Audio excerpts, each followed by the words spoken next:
स्वतःचं जीवन संपवणं सोपं वाटतं, पण याचा अर्थ स्वतःची स्वप्न, श्रद्धा आणि कर्माची वाटचाल थांबवणं. अरे आयुष्यात संकट येतील, अपमान होईल, पण त्या प्रत्येक क्षणी देव तुमचं बळ वाढवेल. अरे शरीर, मन, आत्मा ही सगळी परमेश्वराची देणगी आहे आणि आत्मघात म्हणजे परमेश्वराच्या कृपेचा अवमान. जिथे संकट सहन करण्याची ताकद आहे तिथे विजय देखील आहे. अरे तुम्हाला वाटेल की तुम्ही हरलात, पण त्या क्षणी देव तुमच्यासाठी एक नवीन दिशा ठरवतो. जीवनाच्या प्रत्येक वळणावर, प्रत्येक अडथळ्यावर जो स्वतःवर विश्वास ठेवतो तोच परमेश्वराला अधिक प्रिय आहे. स्वतःवरचा विश्वास आणि परमेश्वराची कृपा यांची जोड असेल तर आयुष्य शाश्वत होता. लढा, कारण संघर्षाचं फळ एक कायम गोड असतं. आणि जिथे श्रद्धा तिथे परमेश्वर.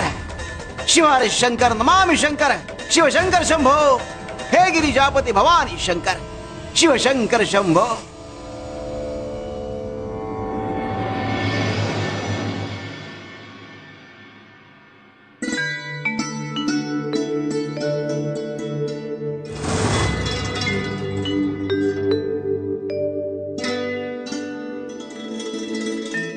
स्वामी, मुंबईच्या एका भक्ताने तुमच्यासाठी या सुंदर शाली पाठवल्यात.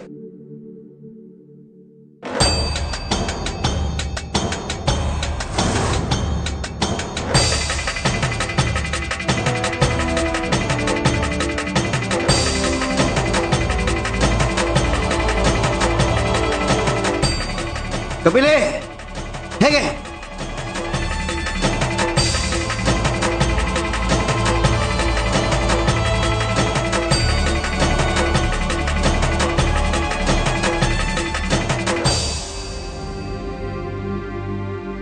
स्वामी, किती छान शाल आहे.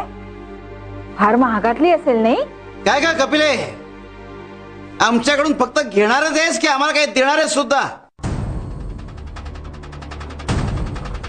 स्वामी, अहो माझ्याकडे असं काहीच नाहीये जे मी तुम्हाला देऊ शकते. अहो उलट मीच तुमच्याकडे आश्रयाला राहते. एक काम कर, एक अशी गोष्ट आणून दे ज्याचं काही मोलच नाहीये, जी व्यर्थ आहे, निरर्थक आहे. चल. ठीक आहे, आणते.